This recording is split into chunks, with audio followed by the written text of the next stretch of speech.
I can only hope this is working because honestly it's been a bit of a challenge to set up tonight.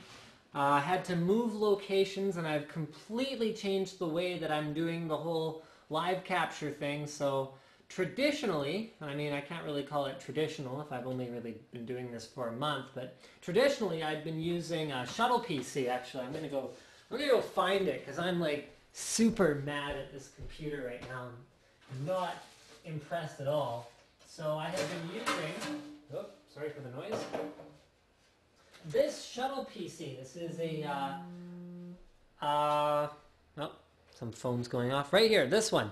So this is a Z68 Shuttle PC. It's got dual PCI Express slots. So it's got a 16X and a 4X. So I was like, oh, this is brilliant.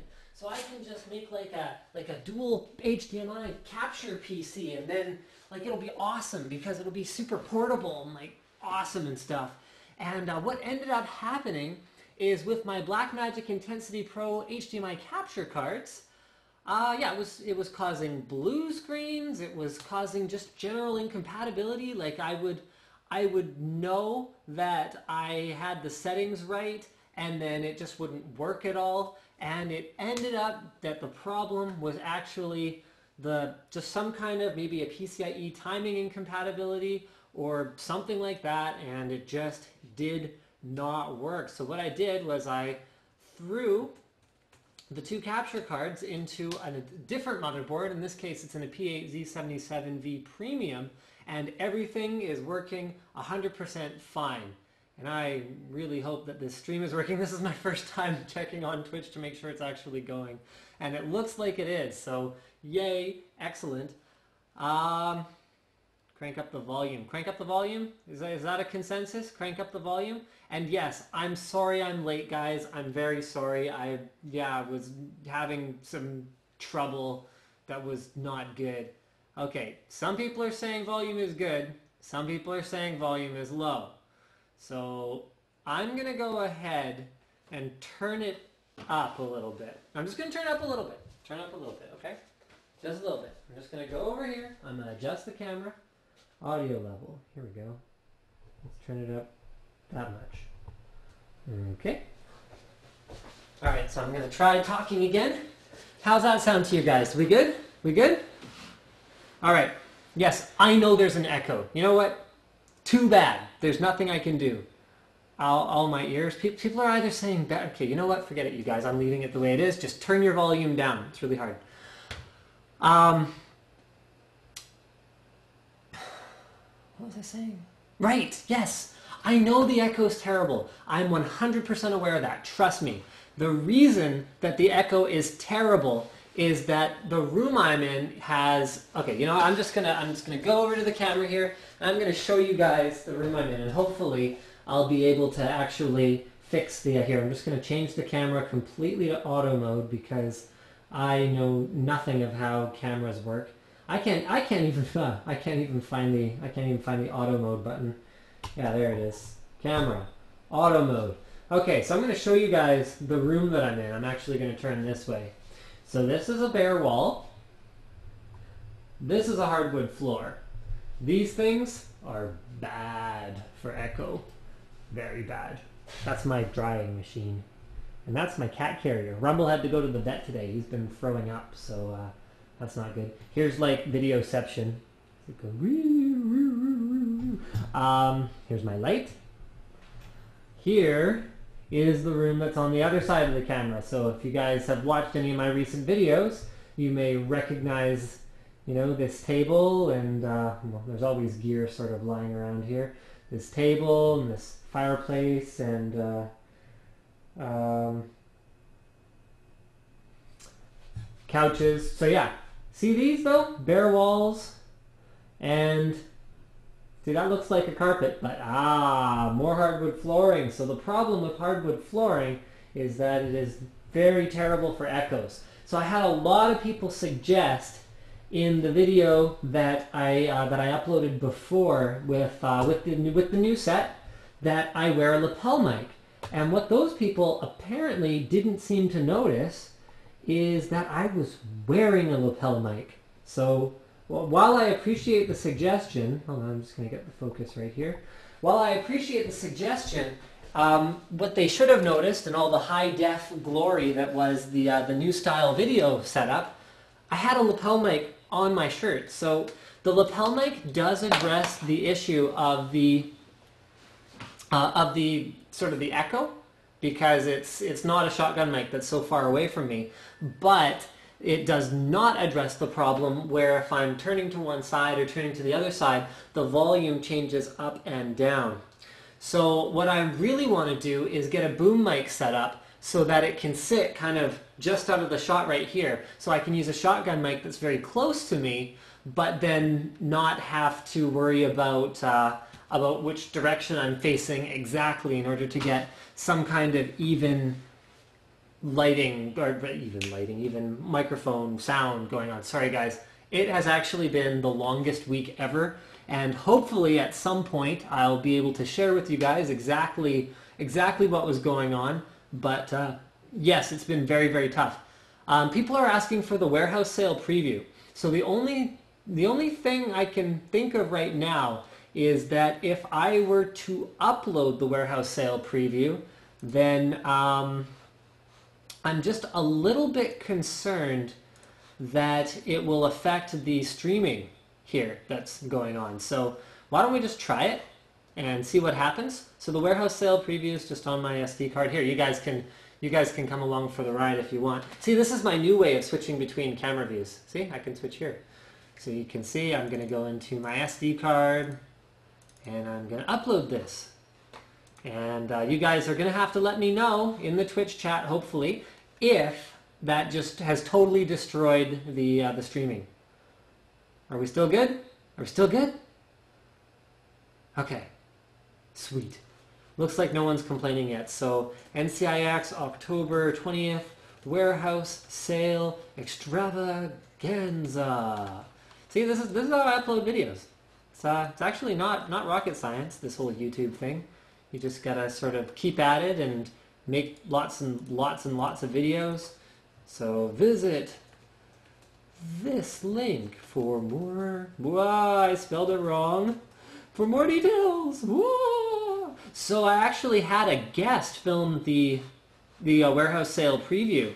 If you guys aren't familiar with what the warehouse sale is, the warehouse sale basically refers to once every quarter or so. Oh, trying to switch. There we go. Once every quarter or so, NCIX takes all the open box stuff, and hopefully this gives you guys some idea what happens to some of the open box stuff that I open up. So they take all the open box stuff, put it all into like a big room, and then sell it for like half price. So people line up all night. In fact, I was there at 7 p.m. I was at the office today, and people were already lined up for the warehouse sale, which starts tomorrow morning. So people get super, super excited about all this stuff.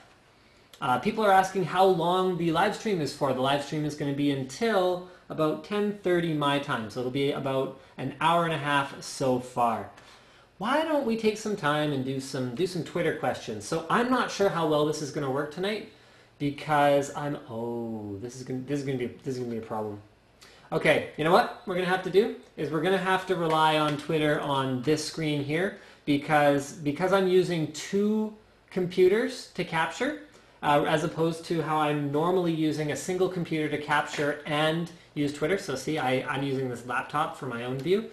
I could not figure out a way. Like, you can use XSplit to capture a portion of the screen on the computer that you're actually using, but you cannot use XSplit to capture a portion of the screen or a portion of a video in stream, if you guys understand what I mean, because I'm using HDMI out on this notebook into a capture card on the computer over there, and then what I would want to do is take the Twitter portion here, which you guys can see on the right, and then draw a box around that and make it so that I can overlay that on top of me sitting here and talking, sort of like this, except that that Twitter feed right there is actually on the computer over there, which means I actually can't read it from here, nor can I control it unless I had a wireless keyboard and mouse. You know what a better solution might actually be? Instead of using a laptop here, just get a wireless keyboard and mouse and a monitor and sit here like that, so that I can, and then I'll just clone the displays,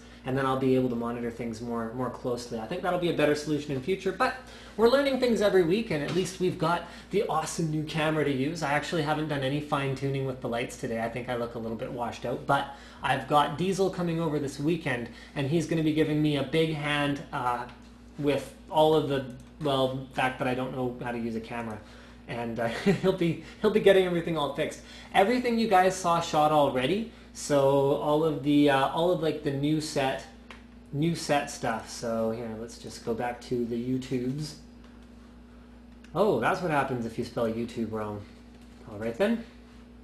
I'm lucky I didn't end up with like a porn website, because I think that this live stream is supposed to stay pretty family friendly. So if you guys haven't already seen any of the new set footage, yes, I know it's not really my style, and I know it's like kind of a little bit too professional for a lot of the viewers' tastes, but it's something that I do have to do for a variety of reasons, which will become more clear later. And it's something that, yeah, wow, that just looks kind of terrible. I'm gonna have to start wearing makeup, which is sort of brutal. It's something that I do want to continue to work on, but I need Diesel's help in order to get the production values right, and in order to just kind of make it better in general. We didn't have nearly as much time as I would have liked to spend on that Galaxy Note 10.1 video, but what I'm gonna try and do is play around with it a little bit this week, and I've actually got something really cool. You guys might even really like this. Check this out. So here's the power adapter, super small power adapter. This is what I'll be playing around with this weekend. This notebook carrying case is the ultimate accessory for your notebook. You should buy, no, I'm just kidding, you shouldn't buy one today. What I do have though is a Windows 8 touchscreen notebook from Samsung. This is a Series 5. So what that means is that once you boot it up, and hopefully the boot up time, you know what, let's find out how quick the boot up time is, because that's one of the big things about Windows 8 is dramatically improved boot up times. Let's see if we can like see the camera through the screen. Oh, is it done already? Oh, it wants me to activate Windows. Okay, go to PC settings. And then maybe I'll just go away from PC settings. Haha, then I can just use it. So this is the Not Metro interface. That's how quickly Windows 8 boots up. This is a multi-touch, touchscreen notebook. One of the things I've noticed about it already, and I'm a little bit disappointed in, is the viewing angle. So what I find is that really expensive touchscreen interfaces, like the ones Apple uses, like the ones that ASUS uses on their very high-end products, still have phenomenal viewing angles. So you can be looking at it from like, you know, here, I'll hold it up to the camera. You can be looking at it from like this angle, and you'll still be able to make everything out really well. It's like an IPS panel, and the touchscreen doesn't obscure it. But what I've noticed about this one is, whether it's due to the fact that it's a TN panel, or whether it's due to the touchscreen interface, watch what happens with the viewing angle here as I tilt it up. So you see, you actually don't have to get that low, and the image almost disappears entirely. All the color washes out of it. From top down is not nearly as noticeable. From the sides you lose all the color, but the image stays clear. Either way, I'm mostly just excited about the idea of sort of having the option of using a keyboard and a touchscreen at the same time. I did an NCIX Tech Tips about this whole sort of touchscreen keyboard hybrid thing that's going on, and I'm actually not sure if that one's uploaded yet. Let's have a quick look here. Yeah, Windows 8 Gestures Guide, and then I also did another one. So NCIX Windows 8. So here I'm showing sort of how the experience is going to go. This one's really old. Windows 8 Showcase. Ah, yes, this one. Now, I can't say that I'm entirely sold. Like I've been playing around with it a fair bit. This one was uploaded on September 21st, so I've been tinkering with this for over a month. And while I am sold on the idea of touchscreen with Windows 8 and having a keyboard handy, what I don't like, and I don't know if you guys can see my mouse pointer here. I'm just going to turn the quality down so that doesn't kill the bandwidth here. But I don't know if you guys can see my mouse pointer here. But you see the keyboard. Okay. So the keyboard has a certain sort of. Okay. Let's just find a shot that we can just pause. Okay. So the keyboard has a certain distance from the monitor. You never have, unlike with a laptop, you never have a monitor right up against your keyboard. No one uses a computer like that. I mean, here, I'll point you at this one to show you sort of, this is what I consider to be a more, you know what, you're not really even going to be able to see that, but whatever. There's a keyboard there and there's a monitor sort of there, but whatever, don't worry about it. So that's what I consider to be more normal. Plus, when you're sitting at a desk and you're, you know, desktop experience, kind of computer usage model, you typically have some room between the desk and yourself. So what I discovered playing around with the touchscreen monitor is that I actually end up far enough away that it's not really comfortable. So it's very comfortable to use a device with your arm. Like think of the ergonomics of it. So you got your arm kind of bent, kind of like this. So you got that sort of 100 degree, 110 degree angle, and that's how you would typically use a touchscreen device. If you're extending any further than that to reach the monitor, then you're going to have a lot more fatigue. I mean, it's like leverage, right? The further out the weight is away from your shoulder joint and your elbow, the more pressure there's going to be on it. So if you're like this, it's very comfortable. If you're like this, it's actually quite uncomfortable. So with a notebook experience, I think this is a lot more exciting because here, I'm going to kind of put this, nope, I can't quite do that.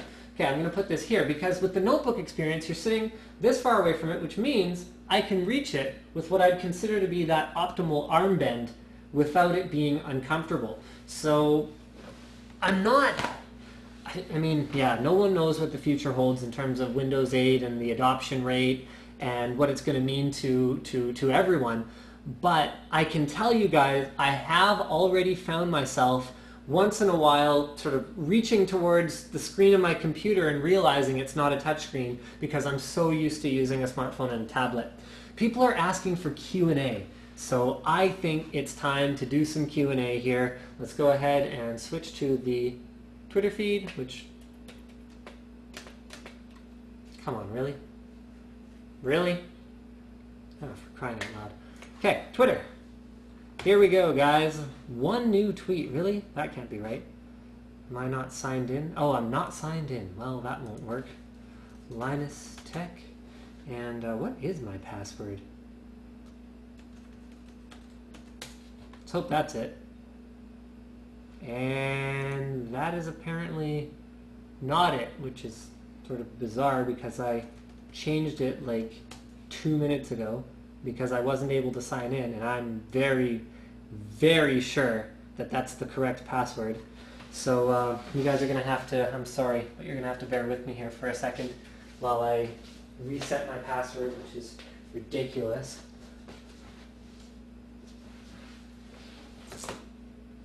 Oh, brilliant. Apparently, okay, there we go. I was like, oh my goodness, this is a total disaster because I couldn't even switch back to my, regular feed here. It really has not been, my week. I've slept very little and it's been very, very challenging. I mean, yeah, I'm sure you guys have definitely had weeks like that before.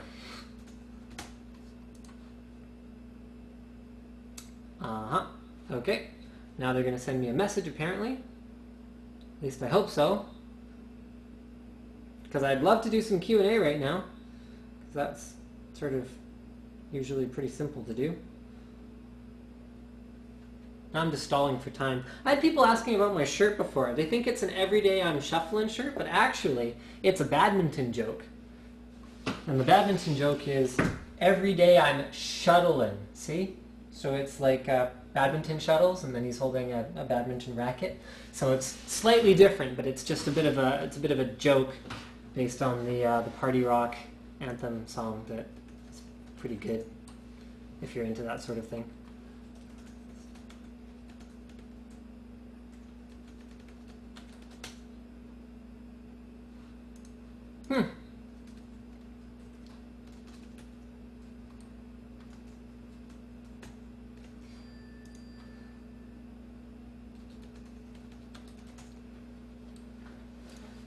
No, it's really not going to let me in to Twitter right now, which is phenomenally frustrating. So it's asking me to enter my phone number. Oh, hold on. This is not good. This is not good. So here, this is how it's supposed to work. I'm supposed to type my username and click submit, and there we go. This time it worked. Awesome. So we'll be live in just a moment with more Q&A. Let me see if there's... Oh, we're good. We're good. Here we go. And we are done. So I am very sure that I am entering the password that I think I'm entering this time. And if it manages to not accept this password again, I'm going to be very, very disappointed. All right, connect. Time for tweets. Can you tell us all what laptop that is and what's inside it? Actually, I have no idea what is inside this laptop right now at this moment. I do know that it's a Samsung laptop. It's a Series 5. It comes with Windows 8. It has... Okay, this is driving me absolutely crazy. The range isn't quite right on this stupid Bluetooth thing. It has something. Yeah, it's a Series 5. It has USB 3. I mean, it's pretty similar to the existing Series 5, which is the N something 540U, and then this is the NT 540U, which is touch. Funny story though, is this notebook actually has an enormous scratch down the back panel. You see that? Because Samsung's been taking it around to a wide variety of trade shows. So what I actually had to do, in order to shoot my video showcase of the notebook and have it not look phenomenally stupid, is I grabbed a 540U, and then I'm going to go ahead and I'm going to pretend that the back of that notebook is the back of this notebook, and then the front of this notebook is the back of the other one. So that's my little trick, the kinds of things that go on behind the scenes, right? Here, so let's switch back to the Twitter feed.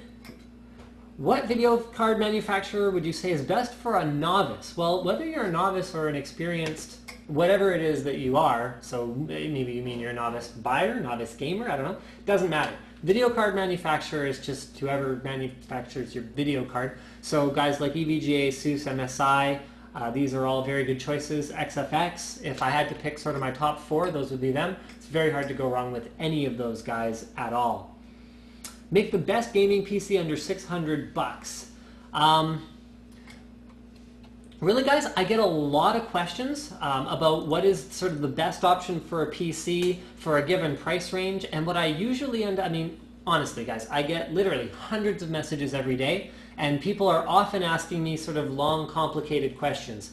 I don't have time, and it's really not that hard to find out what's a good option for a pre-built PC. Really? Really? Let's go. Come on. There you go. Because you guys, as you probably know, I work at NCIX, so you click buy a PC, you click gaming, okay, you want $600, you go to value gaming, you find a computer that's $600, that was probably configured by the crazy Russian, so there you go. Core i3, GTX 650 OC, 4 gigs DDR3 memory, 500 gig hard drive, Windows Home Premium. You want to spend a little, okay, don't get that one sucks. But yeah, there you go. Best i3 3010. What I would probably do is I would consider changing that GeForce card over to something like a 7770. I'd find it to be a little bit of a better value, or spend a little bit more and get a 650 Ti. But yeah, I mean, when it comes to choosing a configuration, find a configuration, send it to me, and I will happily go through it and make any suggestions. But I can't take questions like, Linus, what's the best gaming PC for 1,400 Great Britain pounds? I'm just kind of like, okay, well, A, I don't work in that frequency. I have no freaking idea how much things cost. And then B, it's like, well, do a little bit of the legwork, put together something you think is right, send it over to me, and I'll say things like, oh, spend more on the video card, maybe drop down the CPU, get a better power supply, and that case is way too expensive for the other components you're buying. Dump that back into getting more performance, and then grab an SSD, or something along those lines. I'll give you an idea of how to tweak the machine in order to get the best value out of it. Sunny asks, what do I think about Intel's Haswell architecture? How much of an performance increase should we expect over Ivy Bridge? Right now, I can't think anything about Haswell because Haswell is not out right now, so there's not a whole lot for me to say. I mean, it's Intel, so my expectation is pretty solid. It's going to be, I believe this is a talk or a tick? Can't remember, but this is an actual architectural shift, whereas Ivy Bridge was just a process shrink. So it's probably going to be somewhere in the neighborhood of 10 to 20% performance improvement, and that's sort of it. It's pretty much always like that. And then AMD will fall even further behind, which for those of us who who really enjoyed the Athlon 64 era when AMD basically revolutionized the whole gig. It's sort of saddening. NVIDIA 650 Ti or Radeon 7770. I don't game a lot. I just want something better than my Xbox. Personally, I'd probably go 650 Ti out of those two. I do find the NVIDIA experience a little bit better for certain things. If you did want to go multi-monitor, then I'd go AMD. However, if you're going to go multi-monitor, then the 7770 is the wrong choice anyway, because it's way underpowered for a multi-monitor setup. Okay. Danny says, how are you liking your German car? Why did you choose a Volkswagen over another Honda? Good question. I did not. My wife's car is the Volkswagen Rabbit, and my car is the Honda Civic. The only reason that we've switched vehicles is because her car is a 2-door and mine's a 4-door, and because she's on maternity leave with the baby, she's usually the one driving in places, which means it's a lot more convenient to load the car seat into the back seat of a car that is a 4-door as opposed to a 2-door. It's you're not allowed to put baby car seats in the front seat, at least here in Canada anyway, due to the regulations and laws and whatnot. So that's why we ended up going that route. She's going to want her car back at some point. Shane asks, are you going to do an unboxing of the new AMD Piledriver chips when they come out? What do you think of them? I actually have already done more than an unboxing. Slick's ran a whole bunch of benchmarks and whatnot, and we've got performance numbers against the previous generation AMD chips, and that's all going to go up on the NCI XCOM channel on launch day, which is sometime next week if I recall correctly. This is a great question. Francesco asks, is that a Playboy mousepad? To which I would answer, yes indeed it is. This is a FunkPad. This is an 1030 Archetype. This thing is one of a kind as far as I know, because Funk's whole thing, Funk was actually a local Vancouver company. Their entire manufacturing was like down the street from NCIX. And this was something that was produced as a one-off for a former employee of NCIX. He had the misfortune to leave it in my site for long enough that I managed to snag it. Actually, he moved. He moved to our Ontario office and left it behind in his BC office, which I inherited. So I totally snagged the one-of-a-kind, unique Playboy mousepad for myself. It's actually an excellent mousepad too. That's the difference between this and like most promotional mousepads, which are usually crap, because any kind of a graphic on a mousepad, unless it's a really good surface, is just going to destroy the tracking. I mean, I love a cool looking mouse pad with a great picture on it as much as the next guy, but unless they do a perfect job of the surface itself, it's going to, every time you cross one of those light to dark barriers, pretty much no matter how good your mouse is, it is going to jump or skip or pause or something bad. Something bad will happen. A great example of this is the game pads that Intel was giving away with one of their recent promotions. So I'll see if I've gone full screen. I'll see if I can find these game pads because they're cool. They're really big, and okay, Intel gamepad. They're really big. They looked Intel pad. Oh, that's sort of bizarre. Mouse. Oh, okay, whatever, I can't find it. But they're really cool. They're huge, and they had this great graphic of like some guy who's like whoosh, and they're fantastic. But they tracked for crap, and I couldn't even use them, unfortunately. But an example of someone who does do it right would be SteelSeries. So most of their mouse pads that I've had experience with anyway, with complicated graphics on them, such as the what's that badass dragon Warcraft? I don't know, some dragon was on the front of some mouse pad. It tracked great, and like their Diablo 3 QCK also is fantastic, so they do a pretty good job of that as well. Let's have a look at some more tweets. Shout out to Scottish people. Okay, you bet. Family friendly. Yes, I'm family friendly. What do you think this is? The mouse I'm using right now is not a G600. I'm actually not quite sure what to think of the G600. I spent a little bit of time with it when I first got it. And what I noticed is that it doesn't feel quite as twitchy responsive as my G9. Really like the G9, really like the Akari laser. I really like the Razer Naga, although the ergonomics aren't great for me, but the sensor feels really good, feels really tight, really responsive. Whereas with the G600, I don't know what it is. It's very accurate, Like I can decide where I want the pointer to be, I can move and it's there, but it just feels like it took a little bit longer, and no amount of tinkering with the DPI or installing the drivers or playing around with it really fixed it for me. It's just a personal preference thing. I'm very picky about mice, so yeah, no, I'm not using the G600, although I was playing around with it yesterday, but it hasn't managed to make its way onto my actual system desk. Although my actual system is in so many pieces right now that, check this out, I actually have pieces of my desktop machine right here for your enjoyment and taunting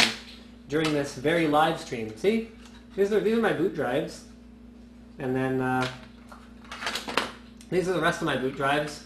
So if you guys don't already know, I have an 8-drive RAID 0 for my boot drive on my desktop machine. So that's a total of just shy of 1 terabyte of SSD storage. I have them all in RAID 0. I know that seems unwise, but I'm doing nightly backups, and I also don't really keep anything of value on my computer. All of my storage is actually done through Windows Home Server. So all I do is I just access over the network everything that I could possibly need. I have a gigabit network in my home, so it's not like it's any slower than a mechanical hard drive. I mean, think about this for a second, guys. Gigabit is basically, for sort of stupid math, 1/10, is around 100 megabytes per second. So what that means is that a hard drive, which is capable of, okay, sustained, maybe a little higher, maybe 160, 180 megabytes per second, and that's an internal hard drive. So on the other end of that gigabit pipe, I have an enormous RAID 6 hooked up to a very fancy RAID controller card that is actually going to give better responsiveness than a single internal hard drive, even though the max bandwidth is a little bit lower. So for me, browsing files on my network storage, and I know people seem to kind of get bored when I talk a lot about network storage and whatnot, but you know what, guys? It is so awesome. I mean, it's totally responsive. I can go into any archive, unboxings, and I can just play things over the network just like this. It does not take any longer than it does if I'm storing the files locally. Also, it prevents me from running into situations where I have multiple copies of my files all over my house, and I'm duplicating what I would otherwise be able to store in all one place. So people are bored. Bored, yawn, bored. Linus, go on Twitter. That's what the Twitch chat is saying. So you guys are killing me here. Fine, I'll do more Twitter questions. So why would you use an AMD A10 5800? I would use an i5 3570 out of all of those options. For a computer that is going to use to fix photos for eBay, that's the only use for this computer? I would use a Sempron. I'd try not to overthink it too much.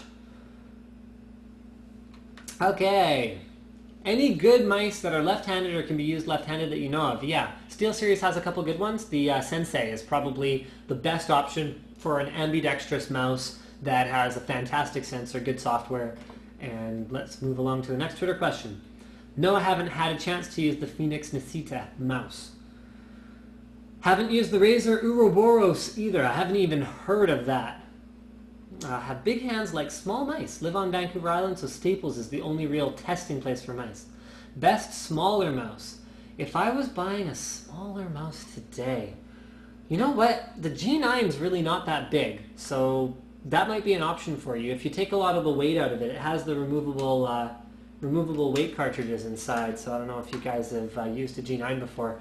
But once you take the outer shell off, it actually comes with a smaller outer shell as well. But then you can actually take out the weight cartridge, and it's really not that heavy. It's super heavy once you put all the weights on it, but that might be a good option for you. Other than that, if you play any MMOs or if you would have any reason to use the macro keys, Razer Naga is an excellent mouse. I really, really like it. Okay, so let's scroll down a little bit. Here's a good question. So, can you explain RAID? I would love to explain RAID for you. Here's how I'm going to do it. YouTube.com. Let's see. Let's actually, you know what? Let's try RAID hard drive or something like that. Let's try a keyword that might work because RAID's going to have lots of other stuff. Oh, I failed. Okay, let's try RAID Linus. Really? Oh, it brings up a bunch of Linux. Search instead for RAID Linus. Come on, you can do it. There we go. See? RAID 0 and RAID 1 setup guide, preview of a RAID build. SSDs in RAID. I think there's another one that I did on RAID 5 and 6. There it is, RAID 5 and RAID 10 tutorial. Okay, apparently I didn't cover RAID 6. But yes, I have covered explaining RAID in pretty good depth on a number of occasions, so you definitely want to check out those videos. But in summary, RAID is using multiple drives together in order to achieve either better data security or better speed. Lataro asks, how good is the FX 6100? What I have to say about AMD's product stack is that it is priced appropriately.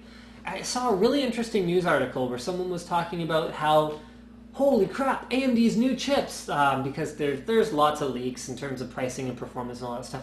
Holy crap, AMD's new chips are going to be priced like super low. They're coming in at a very, very aggressive price. And oh, how exciting is this? And my response to that is, whenever you hear anything about pricing for an upcoming video card or an upcoming CPU, what that should tell you is how well it performs. Because AMD's not stupid, Intel's not stupid, NVIDIA's not stupid. They take their new product and they go, okay, so here, this is where the competitor's product is here at $200, and this is where the competitor's product here is at $100, and we know our chip performs about here, so we'll price it at $150. It's not rocket science. You can probably extrapolate the performance of any upcoming part based on the rumors about pricing well before it ever comes out. So there you go. How good is an FX 6100? It is exactly FX 6100. It is exactly $100 good, which in terms of sort of equivalent to what you'd see on the Intel side is sort of like, you know, a Core i3 level. And honestly, that's probably about where it falls. The exceptions being heavily threaded workloads. For example, Diesel is now using an FX 8150 in his rendering machine, and he says it has made a big difference for him over his existing. He had either a Q6600 or a Q9550. He said it's been like an awesome, like phenomenal upgrade for him because all those threads is great for doing things like color correction, post-processing, and all the fancy hoo-ha that he's usually working on. Any good ergonomic gaming keyboards? Honestly, not really. The whole ergonomic keyboard thing has kind of fallen out of vogue lately. I had a Microsoft Natural back in the day. I loved it, but there's not really anything specifically for gaming. Why is Slick's identity such a closely guarded secret? Honestly, it's not really. I mean, people have seen him. There's footage of Slick on YouTube. It's as difficult as going like this. Slick. Linus. Slick revealed. There you go. First hit. And well, that's Slick with a bag on his head. But this is, I think this is Slick filming something at one of the live events that we've done. So yeah, it's not really that big of a secret. It's just one of those things where, generally speaking, like think about it. You go to see a play. Do the people who like run out and move the set around, do they have a spotlight on them? Do they show their faces? Not really. It's just how it's done. When you're part of the crew, you're supposed to, I mean, Diesel calls it show black. You're supposed to wear black so that you're not going to get caught in the reflections. You're supposed to stay out of reflections. You're supposed to be quiet because otherwise you're gonna ruin the shot, and you're not supposed to be making the show run, not necessarily starring in the show. However, I think Slick is actually considering using the Twitch channel here to potentially do some gameplay streaming videos and let you guys play some games with him and stuff. So I'll bug him about that, but I think it'll have to be sometime after he's done his exams. So Slick's still a student, just like Edsel. They actually both go to school at the same place. So yeah, once he's done his exams, then we'll be having a different conversation. Shout out from Manila. Okay, can do. Yeah, no, I'm not doing the ABCs backwards in ASL. I already showed I know how to do it. Mount a cheap laser on your camera so you know if it's filming at the right position instead of checking back on your monitor. That is interesting. What I'm actually checking on the monitor is whether my switching is working or not. So, good suggestion. Love it. But the reason I'm doing that is actually slightly different from what's going on, because the wireless link between this thing is actually not that good. Infusion says, we have the same mouse. I love my G9X. I actually have a G9, but you know, close enough. You tried really hard. That's good. What do you think is better, Big Bang X Power or Rampage 5 Extreme? Out of those two, I would probably, well, Big Bang X Power is an X58 board for one thing, so I think you mean the Big Bang X Power 2. I would personally go Rampage 5 Extreme for one reason, and that's because it's actually still in a standard ATX length.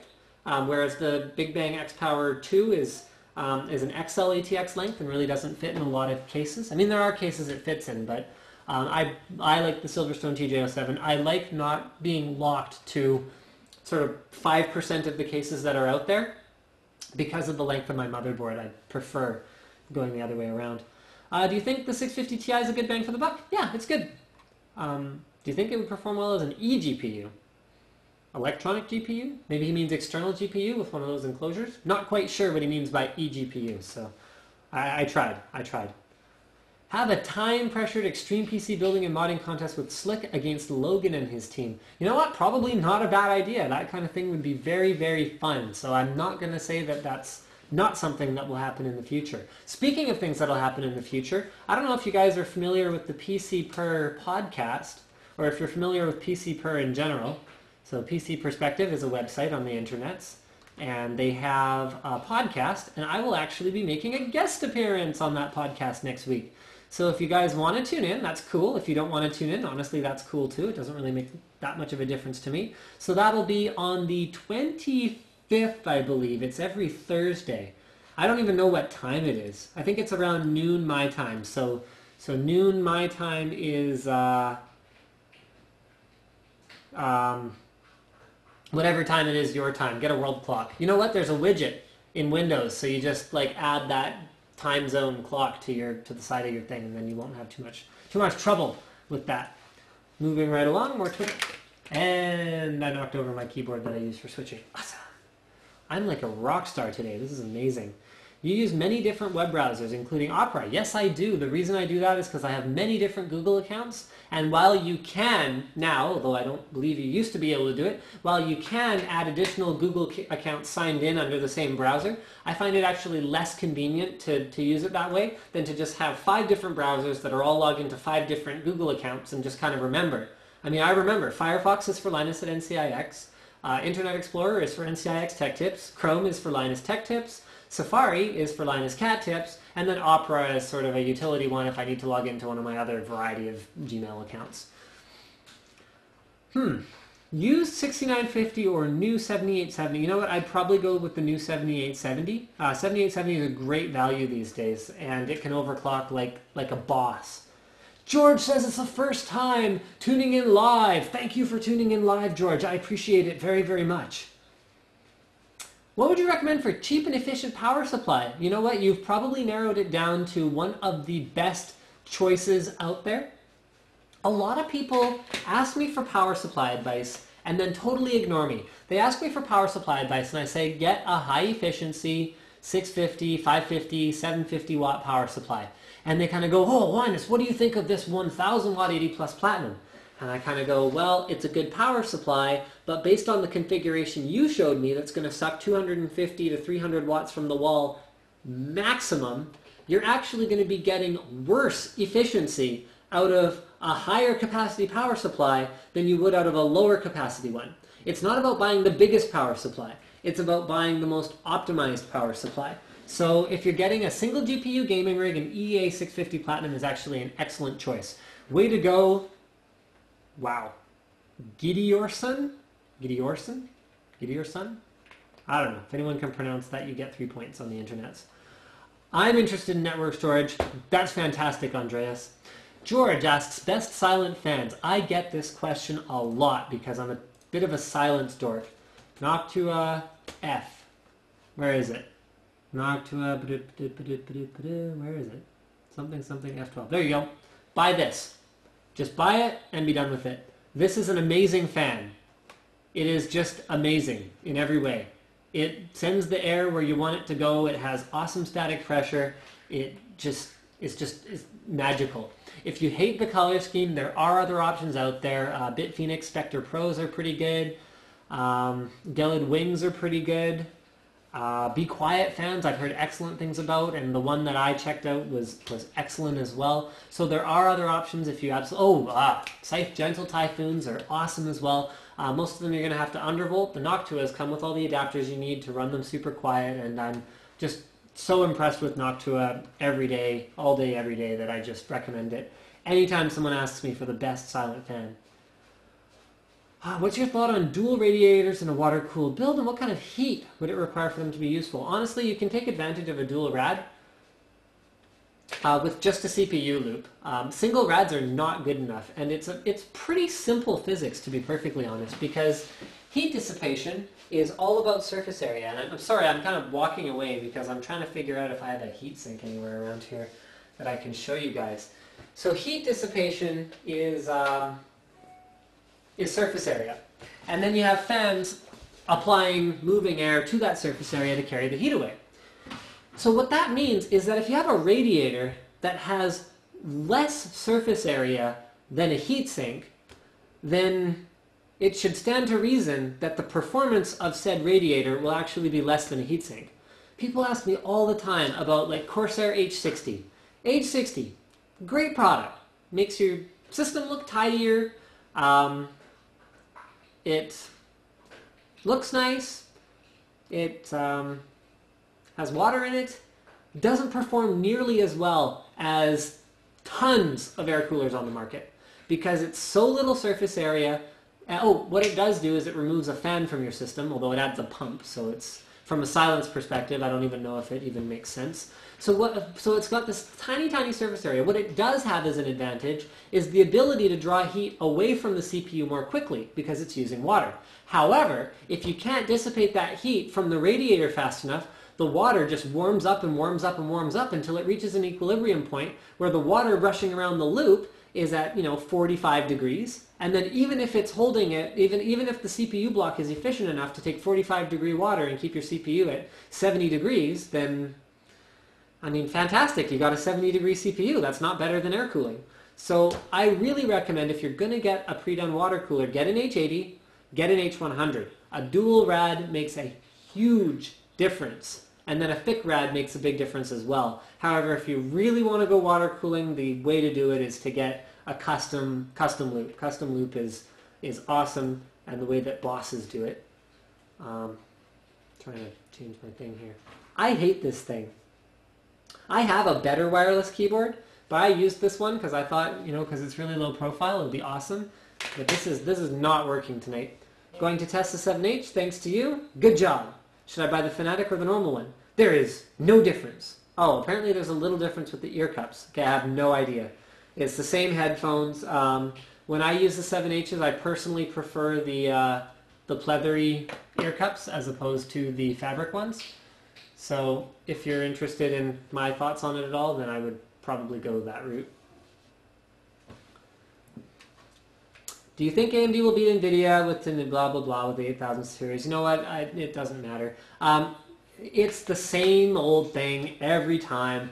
Everyone wants to speculate about the new AMD thing or the new NVIDIA thing or the new Intel thing. How will it perform? How will it be priced? You know what? It'll perform better. It'll be priced the same. And then the prices will erode as the market gets flooded with parts. And then something new will come out and it will replace it. And I'll be that. So yeah, something will happen and someone will release something. And honestly, until we get closer, like we haven't even seen any solid rumors about 8000 series. So I'm not even thinking about it. I'm actually curious to see if AMD even calls it 8000 series. I mean, I was surprised when NVIDIA released a 9800 graphics card because that was a number that AMD had used before. Well, ATI, I guess at the time. ATI had used before with the Radeon 9800 Pro. So it was quite puzzling to me that they decided to go that route and release a 9800 to go along with their competitor's 9800. Okay, back to more Twitter questions. Yay! Thank you. Linus, I'm in the market for a new mechanical gaming keyboard. I see you have the Corsair K90, and I want to know your thoughts. I do not use a Corsair K90. I'm not sure where you saw me use a Corsair K90. Probably on the set of NCIX Tech Tips. So the K90 looks fantastic. It is like the best looking keyboard. It has individually backlit keys. It's got that gorgeous aluminum thing going on. I'm personally not a big fan of cherry red switches. So I'm actually using a Mionix Cybele 60. I've got a couple 7Gs in deployment. I still use my G15 Gen 1 from time to time, although that's not a mechanical keyboard. I'm more of a cherry cherry blue, cherry, well, can't use blue because I have a baby in the house now and he'll wake up if I use cherry blues. They're so loud. I'm more of a black cherry NX switch user, although I just got my hands on the new Logitech, whatever it is. I think it's the 710 Plus. This is very exciting. 710, let's try searching. Is it? No, I don't know what it is. Google.ca, Logitech, yeah, there we go. Mechanical keyboard. G710 Plus, yeah, that's what it is. Here's the AnandTech review. So I just got my hands on one of these. I'm really excited to try it because they decided to go with brown switches. So brown switches are basically like, let me see if I can remember this. I think brown switches take a little bit more force to depress like blues, but they're quieter than blues, if I recall correctly. And then the mushier, more linear ones are the blacks and the reds. Although the thing I like about the blacks, I don't like on some keyboards, but I really like on the Zyble, is not the fact that they're linear. So I'm really excited to try out this keyboard because I haven't yet seen like a gaming-oriented keyboard with macro keys and those kinds of features with cherry brown switches. So very, very, very cool. Very cool. Let's go back to Twitter, shall we? Is an Intel 330 series SSD okay for a boot drive? Yes. AMD PileDriver review soon? Yes. I'm in the... Okay, I already read that. Oh, wow, we're all the way back to where we started. Fantastic. 249 new interactions. You guys are killing me here. Wow. How do you set up an AMD main graphics with an NVIDIA PhysX dedicated card? I had someone ask this question not that long ago, and the answer I gave them was you can't. And then I had someone kind of jump in, oh, the internet, Linus, you actually can. Here's a forum thread somewhere we get... Yes, you can. However, you're going to always be locked into using a last generation driver, and every time you want to update your drivers, you're going to be tweaking something or changing some file or somehow hacksering it. And to me, it's really not worth it. PhysX is cool, I guess. There's a couple games that do leverage it. Borderlands 2 being a recent exception of note. Or not exception, but a recent notable title that does utilize PhysX. Look, if you want PhysX, use an NVIDIA graphics card. It really doesn't seem that complicated. If you don't want PhysX, go ahead and use an AMD graphics card. Building a machine that is basically built around the idea that the hardware is not supposed to work together correctly is asking for trouble. You're going to have enough trouble with your computer because computers are finicky sometimes if you don't intentionally configure a computer that you know isn't supposed to work right. So that's my 2 cents on that. I probably won't address it again, but there you go. I don't recommend it. Razer Naga versus Corsair M90. Personally, I'd go Naga. The Naga has the advantage of having more reachable buttons for me because the buttons are all so close together, but the drawback of that is because they're so close together, you can often accidentally hit them. However, with the M90, I find the buttons, the left and right click are a little sensitive for me. They're almost like a hair trigger. And I put more weight on my mouse when I'm moving it around, so I had a little bit of trouble with that, although I got used to it after a while. There's an M90 on the machine that's right over there. But then for the side buttons, because I have kind of small hands, I found I wasn't able to really reach that many of them. So Naga works for me. When I move my hands like an octopus, it kills your bandwidth. That is probably the best tweet I've gotten on a live stream yet. So what you're saying is I shouldn't do this. Well, see, I'm doing it, but it's not counting because I didn't switch. Woo! Does that kill anyone else's bandwidth? I'm just curious. Go over to the Twitch thing and see what that does. Nope. Okay, fine, forget it. I guess you should get more bandwidth or something. Let's go ahead. Back to Twitter. Yes. Linus, should I get a second 570 and run SLI or get a new 670 or 680? Usually, I would recommend selling your old card, getting a new card, especially because you can get 670s for pretty reasonable prices already. The prices started really high when they were super in demand, and then they just kind of went like this, and now they've leveled off a little bit. So now is probably a good time to buy a 670. I mean, a 660 Ti is a great option too, unless you're running like super uber multi-monitor. which case you probably need like two 670s and with like lots of RAM. 660 Ti is a great option. Once you overclock them, they get pretty close to a 670, and you save anywhere from $70 to $100, depending on where you shop for your 670s and 660 Ti's. Joel, good question, Joel. Would you use an Eyefinity or surround setup for your personal rig? For me, no. It's not my preference. I like to have a single, very large format display for my personal machine. However, at work, I don't know if you've ever seen something that I've filmed in my office. Let me see if I can actually find something that I filmed in my office. So, Linus giveaway. I think I filmed a couple in my office. Oh yeah, there's that one. That's not my office. Well, if you've seen my office, you'll know that I actually have 4 monitors. 4 monitors on my desk at my office, because I find for productivity, this is awesome. These were so good. The submissions for the Duke Nukem giveaway contest. Now I'm all reminiscing and stuff because this is awesome. This was a really good one. Let's see. Not my favorite though. Let me see if I can find my favorite one.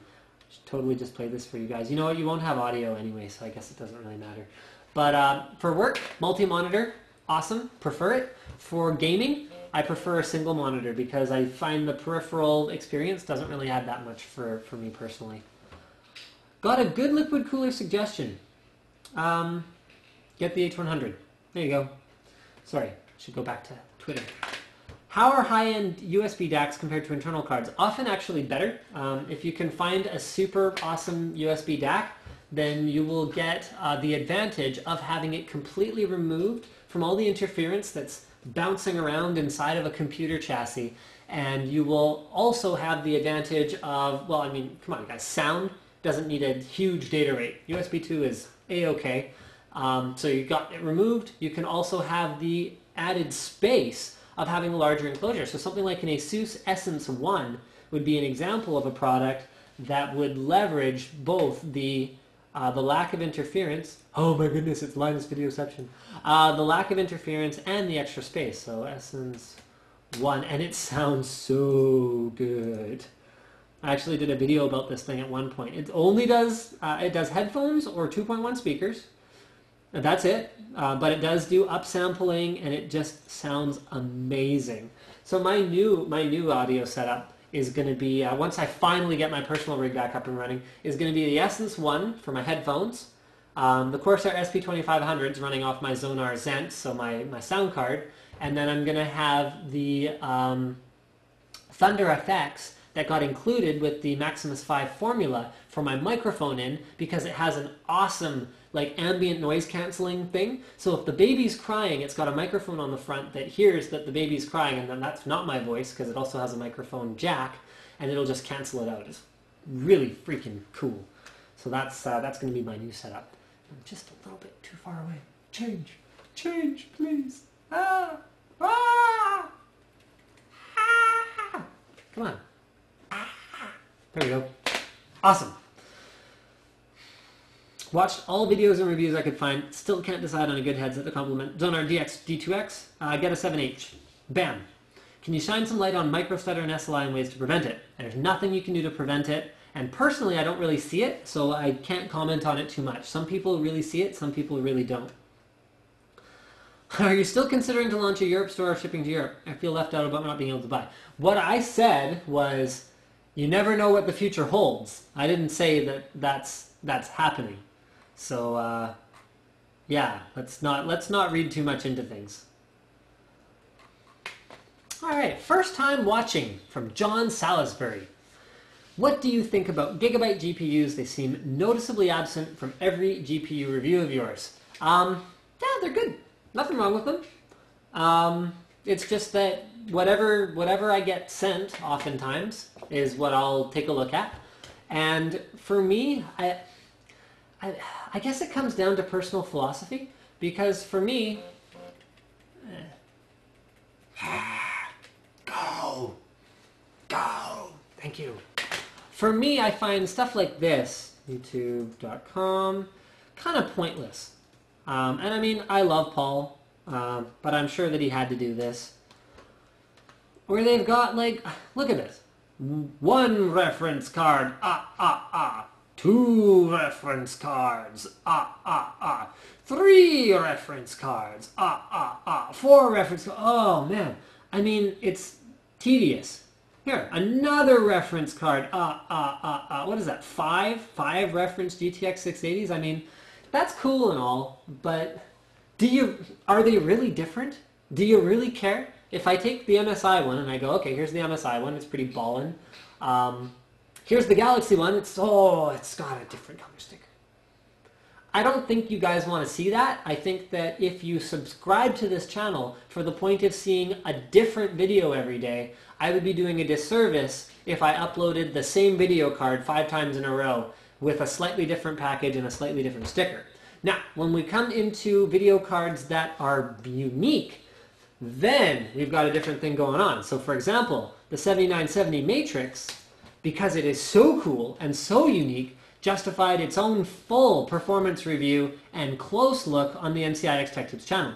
Remember guys, if you are only subscribed to me on Linus Tech Tips, then you are going to miss out on a lot of the deeper content that I'm doing for the NCIX channel as well. Remember, I work there, so I'm the video spokesman there, as well as maintaining Linus Tech Tips as more of like a bloggy style thing.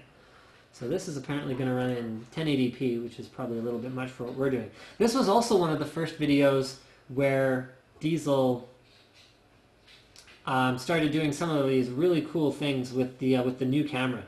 So I forget what he calls it, but it's called like a something fade or something, where you can see the Asus one is blurry and then it switches to being clear because he's changing the focus, and then the Asus is clear and the 7970 is blurry and just looks super cool.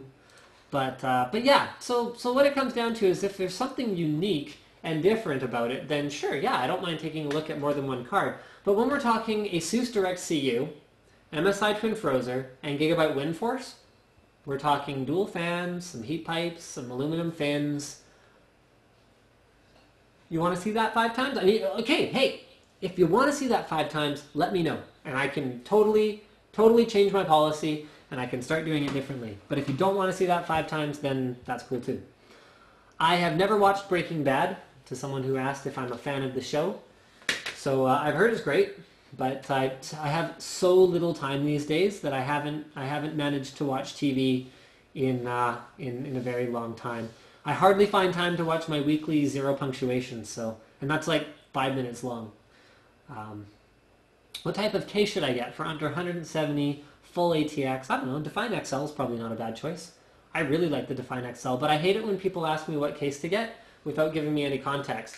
You want quiet? You want sort of a more aggressive gamer look? You know, half XM would be a good choice in that case. I can't make this choice for you unless you give me some idea what the heck you're going for.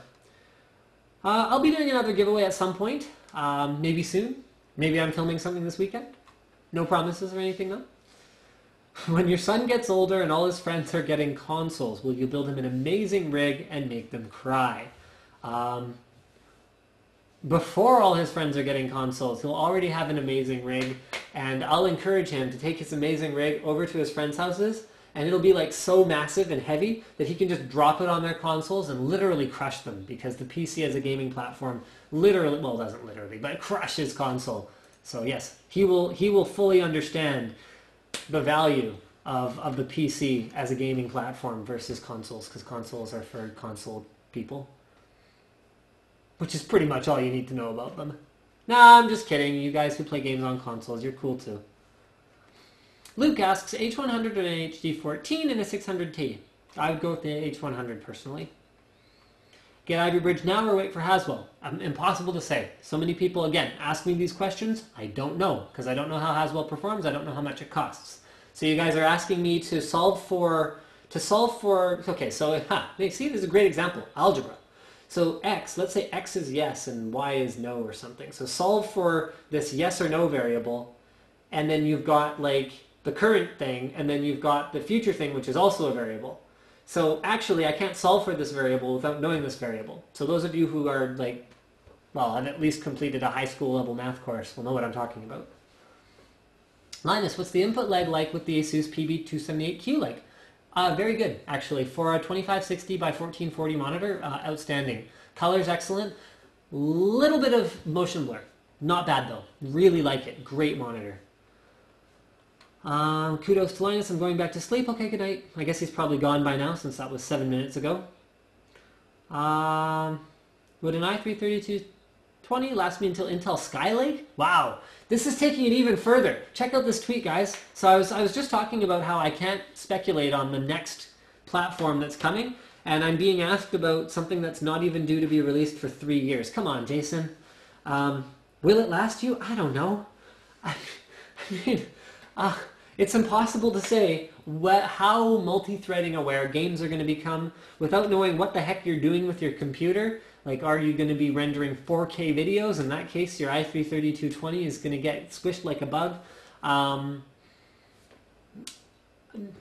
Sorry, man. I mean, if you've been using an E7400 until now, and that's worked for you, then what I know about your usage model is that you don't upgrade that often. So based on that, I'd say that you're getting a pretty equivalent processor today, so maybe could that last you another 3 years? Probably. That's the only way I can answer that question, though.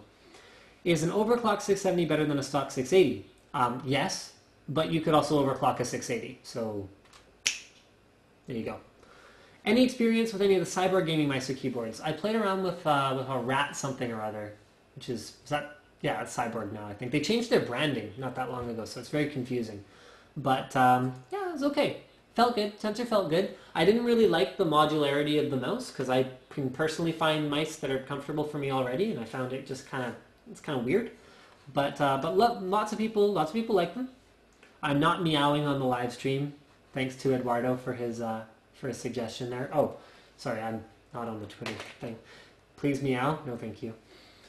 I just bought SP2500s. Is it supposed to hiss when it's turned on and nothing's playing? There may be a slight hiss, but if it's loud, then that might be something where you want to look into RMAing those with Corsair. 9 times out of 10, it's something to do with the amp. So for example, my old Monsoon MM2000s had quite a hiss to them, and it ended up being caused by the amp. So there's really nothing you can do about it with these kit speakers, because you can't just replace the amp. What graphics card would be good for a 19 to 21 inch monitor? This is something I've wanted to talk about on the live stream for a while. The size of your monitor has nothing to do with how much graphics card horsepower it requires. I'm going to let that sink in for a second. The only thing that matters is how many pixels. So for example, a lot of people were really confused back when I released this video. The GeForce GTX 590 triple projector ultimate panoramic gaming experience episode. And that's me at my best, of course. Yeah, there you go. Because they were like, holy crap, how does a graphics card power, you know, a 200-inch display? To which I responded, well, these are 3 720p monitors, so if you actually do the math, it's not that much more intensive than powering a single 1080p monitor off a GTX 590, which definitely has the horses for it, so don't worry about that. So yeah, guys, only pixels. It doesn't matter if you're running a 1080p 23-inch monitor or if you're running a 1080p 70-inch TV, it requires exactly the same amount of graphics power in order to achieve the results that you are looking for. So I would need to know what resolution your monitor is. However, based on what I know about 19 and 21-inch monitors, anything higher than a GTX 650 Ti, you're probably not going to see as much benefit. Something like a 660 Ti would be the maximum I would spend for a resolution like that, and you'd be able to crank up absolutely everything. Excuse me. What is the absolute smallest case that can fit a 2x100 radiator? You know what? That's a great question. And because I don't know off the top of my head, I would love for anyone else who's on Twitter to reply to Matthew last year and let him know if there's any super small cases that you've seen are confirmed to fit a Corsair H100. Good question. Jacob asks, would I ever use an AMD graphics card? Well, I'd use it for lots of things. My wife's computer has a 5870 in it. I have used AMD graphics cards in the past. My first My first, I mean, I'll call it high-end, but it wasn't really high-end, but it was a couple $100, few $100. My first high-end graphics card that I bought, beyond using like onboard or cheapo entry-level stuff, was an All-in-Wonder 9600 Pro. So that was kind of back in the day now, but that was a fantastic card. Loved it. From there, I upgraded to an X800 Pro. From there, I went to an X800 XT. I used a 3870, HD 3870 at one point because that was a cool card. You could take off the air-cooled shrouded thing that was only connected to the GPU, and it actually had a built-in Unisync, so all you had to do was throw a GPU water block on it and you were ready to go. That was a very cool card. I have a 2900 XT in my work machine. Let me just think if there's anything newer than that I have used. Not since then. Yeah, not since then. My biggest problem with reference AMD cards is they tend to exhibit more coil line than their NVIDIA counterparts. And again, because I'm a silence freak, it almost has nothing to do with performance for me. I will take a card that performs 30% slower and is silent versus one that is like bleeding edge fast and goes, you know, whenever it's loading games and textures and stuff like that. I find that just super, super obnoxious. Nice gaming laptop. Can you tell us if the Fatality sound card is better than the Phoebus? Absolutely not. Asus is the king when it comes to sound cards these days. The Phoebus is way better than the Fatality sound card, which is like a 5-year-old design at this point. Is it possible to buy just the Hydro Copper water block for the 680? I don't believe so. EVGA only sells them with video cards. However, you could get a different water block that would probably be better than the Hydro Copper anyway, and put that on your 680. Good point, Andrew. I have not used the Cooler Master CM Storm trigger, but I'm very excited about the brown switches. Linus, would you recommend mechanical keyboards? It doesn't even matter for FPS gaming. Put in 4 blank. Yes, I would recommend mechanical keyboards. They are way better than anything else. You know, I actually spent a fair bit of time with the Mamba back when it was released. Good question. What do I think of the Razer Mamba? It is very responsive. So in terms of the input latency, it is outstanding. Didn't really like the ergonomics that much, which to me is sort of a killer. But let me see if I can actually, that was one of my favorite videos that I ever did, was my Razer Mamba one. Let's see. Oh, Chilla, wow, really? 680,000 views on a Mamba video? Wow. That's outstanding. Let's see if I can find mine. There we go. NCIX.com Razer Mamba from April 16th, 2009. So our video quality wasn't what it is now. This is awesome though. I actually sing the Mamba song, Mamba number 5. And this is cameraman's comment here. See? So I made up my own sort of lyrics to Mambo number 5. Let me make that go away. I'll let you guys sort of, you know, sing along in your heads. But yeah, if you watch that video, you can enjoy my terrible singing. And I basically said everything I think about the Mamba in that video. I didn't end up using it, so I guess that should be all you need to know at a certain level. Sorry, not much time with the Sidewinder X4, so I can't really comment. Yes, you can have a shout out to the Danish viewers. Hi Danish viewers. Thank you for watching this live stream, and I hope you're enjoying it. Actually, I want to check my live stream ideas thing. Shout out to Mexico viewers. I did promise that. And then I also wanted to talk about single versus multi-rail power supplies. So tell you what, since you Twitch people are all whining and griping every time I try and talk about something other than Q&A, would you guys like to hear about single rail versus multi-rail? Or would you like to complain some more? Okay, I'm listening. Zzz, no, no, yes. No, no, yes, yes, yes. You guys can't make up your mind, so I'm just going to do it because I think it's a good idea. Single rail versus multi-rail power supplies. So basically, most modern power supplies, and maybe I shouldn't say most, but many modern power supplies actually are taking a virtual approach to a multi-rail design. So while all of the power is being generated with a single 12-volt rail, it is using electronic technology to separate them out and then implement safety mechanisms on a per rail basis on virtual rails. That's why you even see power supplies that have switches between single rail and multi-rail. So this means a couple of things. So number one is that it means that your multi-rail power supply can be a little, okay, let's step way back. Multi-rail, why does it exist? Multi-rail came around originally back in the P4 days when it came to be that we were drawing dramatically more power from the 12-volt rail all of a sudden. So power supply manufacturers were kind of like, oh, well, this is a lot of amperage to put on one rail, and the ATX specification changed to actually require multi-rail power supplies for ATX V whatever specification compliancy for a while. So then what happened after that was stuff continued to draw more and more power from the 12-volt rail. And so video cards and CPUs particularly, I mean, back when Intel's Pentium D series, those things were power hogs. You wouldn't believe a motherboard that I saw once that had the entire VRM. Like, it was one of those ASUS cardboard color boards, you know, those older orangey yellow ones. The entire back of the board was like brown where the MOSFETs were, in spite of the cooling fan that was blowing air down on them, because those things drew so much power. They ran so hot. So what happened was we split it out into multi-rail so that when safety mechanisms were applied to the individual rails, it wouldn't be so much power that it would just explode, okay, in layman's terms.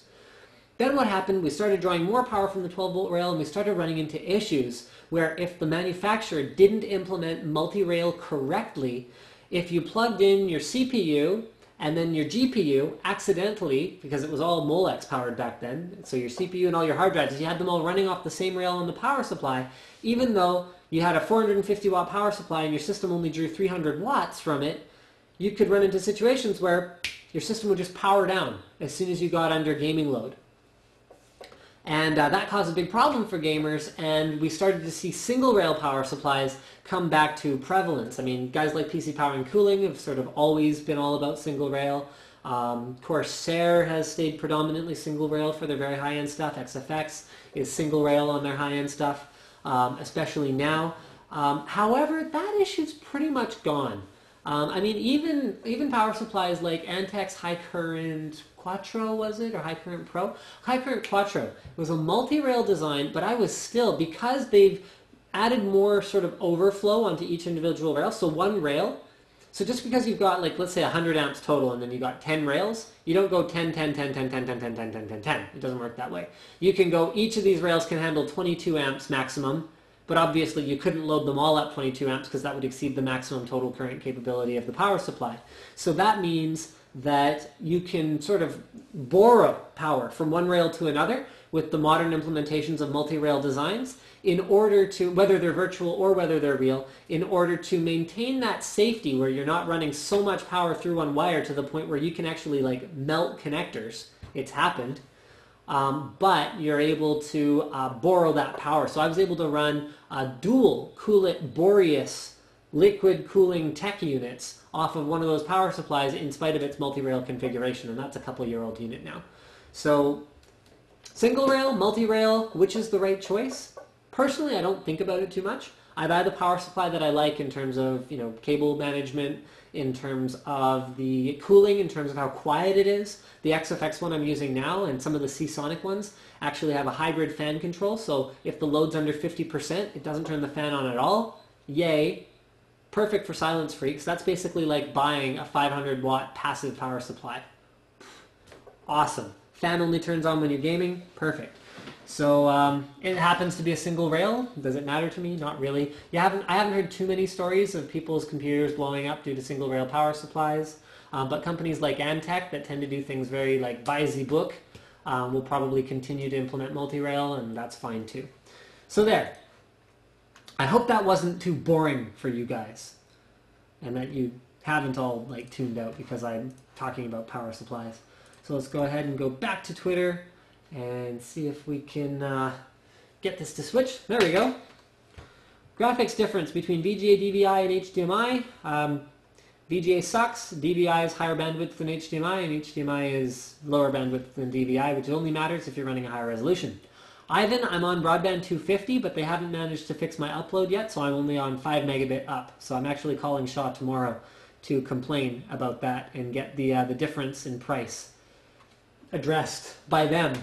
Ooh, Wes. How do you feel about OCZ's stock dropping 70% in the past week or so? I actually know a lot of people at OCZ. They're my bros. But I gotta say, it's looking ugly right now for, all the people that are leaving. I mean, and I know a couple guys who are gone. The way that their stock has gone like this, well, no, it's gone more like this and then like this and then.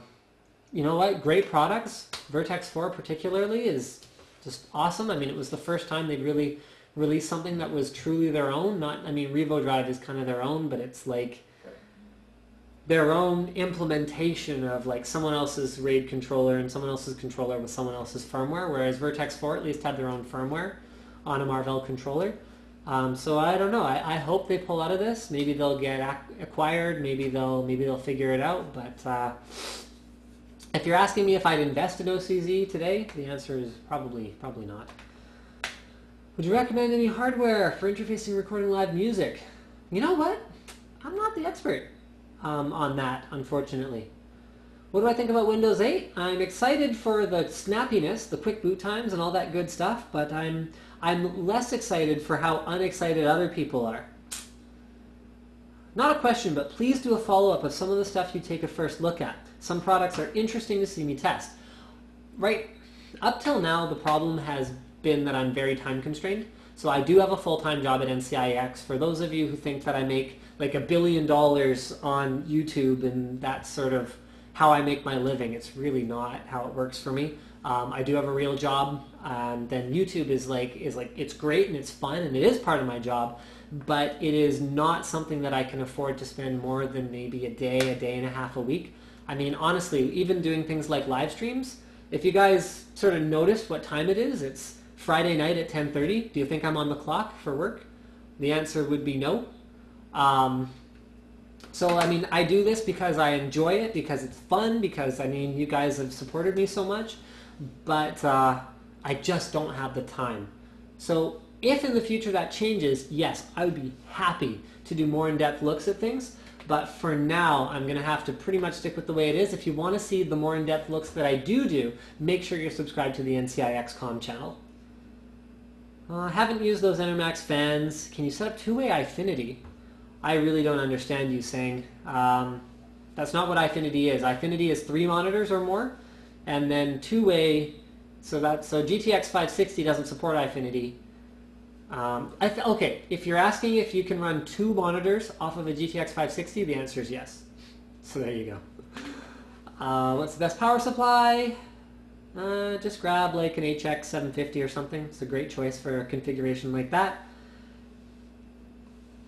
William says, my question will be answered. Cool. What do you think is the best case under $80? Corsair has one coming, the 200R, that I think is very exciting.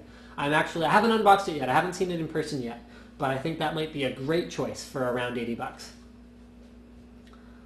How much radiator surface area and a custom water cooling loop would you need for a CPU GPU configuration? Great question, Sawyer.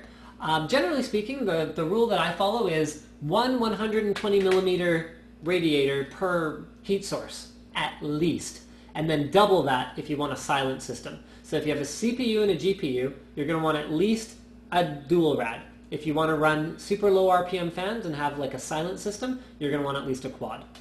That's my general sort of thing that I do. Juan says, shout out, it's my birthday. Shout out to Juan. Happy birthday and all that good stuff. 6 a.m. and watching Linus. You are the man. Fusedism. That's awesome. Love it. Will an 8150 bottleneck dual 7970s? Oh, Lawrence. The 8150 will perform at oftentimes like 70% the frame rate of a 3570K. I mean, I get a lot of flack from viewers from time to time for being an Intel fanboy, but the reality of it is, the way that I evaluate hardware is, this is the product, and this is what it does, and this is the other product, and this is what it does. And if this product does less than this one does, then it's not as good. It's not fanboyism, it's just reality. It's like reality check. 8150 is not a high-end CPU. it costs...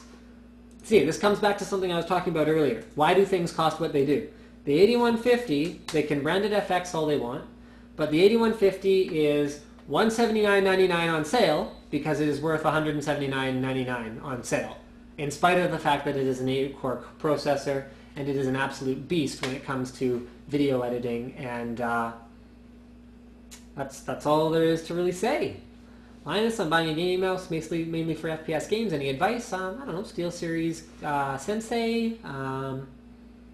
Neonix mice are pretty good. Really like Neonix mice. On my laptop, what's better? A hard drive password or a BIOS password, or both? Use the encryption on your hard drive. The BIOS password does almost nothing. So BIOS password is only relevant if you want people to not go into your BIOS and change your boot order. Whoops. Change your boot order, for example, which I think is a non-factor for most people. All right, last Twitter question of the night. And just before we do that, I want to thank all 1,700 of you for tuning in. This is fantastic. You guys make me feel very, very loved, and that is absolutely thrilling. You guys are just awesome. And let's go ahead and go back to Twitter. So I'm going to kind of roll the dice. And oh, people want to see the cat. Okay, you know what? I will see what I can do. I'll see what I can do about summoning the cat. Rumble! Rumble! Come here, sweetheart. Rumble! He usually comes when I call if he's not sleeping or trapped somewhere. Rumble!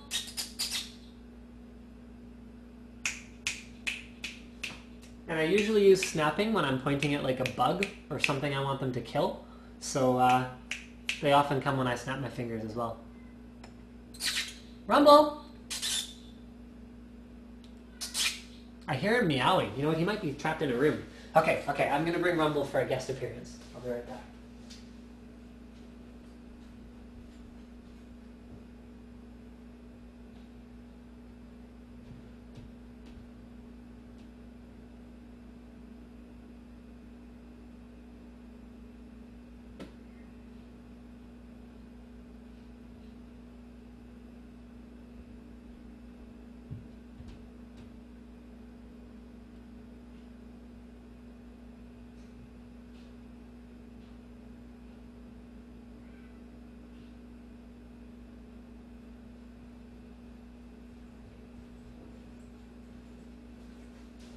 Sorry guys, I forgot. Rumble's actually really not feeling well, so I shouldn't have been calling him anyway.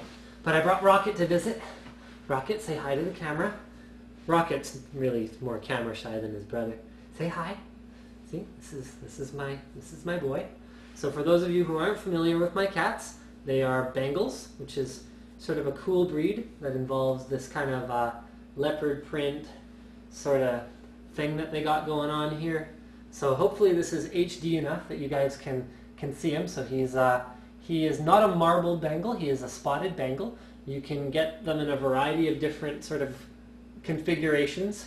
Marble is just like a different coat pattern, and then you can get, this is a golden color, and then you can also get them in silver, which is significantly more rare and very, very expensive. I think for a breeding female silver Bengal, the breeder was saying something along the lines of 15 grand to 25 grand, depending on the quality of the cat in terms of their coat and whatever else. These are pet quality cats, so they have imperfections that make them not conform to the breed standard or whatever else, but there.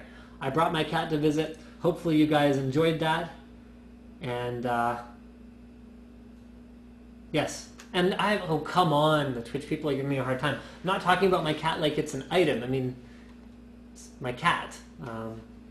But Bengal breed is an item, so let's put it that way. It's my dad's birthday. Remind you to congratulate him? This is just like the weirdest tweet ever. I don't think that's gonna work. All right, so let's find one more to answer. You know what? Let's go with this one. Mark, what do you think about sharing your idle computer time to dedicate your CPU to scientific research via the internet? So he's referring to projects like Folding at Home, SETI, BOINC. My comment on that has been that as long as it's as long as it's not disruptive to my computer using experience. And what I found last time I tried to really get into folding was that it was making it so my games were crashing all the time. I haven't tried in a while, but other than that, it's great. The drawback is that you do usually see a significant increase in your power usage. So if you can afford the extra little bit of money, or if that's something that you want to contribute, Folding at Home has been doing actually a lot of really cool research. Boink I'm less familiar with what they're doing. I think SETI is looking for extraterrestrial life or something along those lines. But yeah, great idea. But your room and your computer will run hotter. Your power bill will be more. So as long as you factor those things into whatever decision you make, then you should be good to go. Thank you guys for checking out the live stream tonight. And again, thank you for all of your support. And good night from Canada, or good morning, or wherever the heck you guys are. I'm going to go ahead and turn my camera off now. And Firdaus Jafar asks, is the M4 better than the Vertex 3? You know what? They're pretty darn close. So it doesn't really make much difference to me one way or the other. Can you recommend a good sub $400 or $350 27-inch IPS screen with vibrant colors? No. IPS is expensive, yo. Yeah, sorry, man.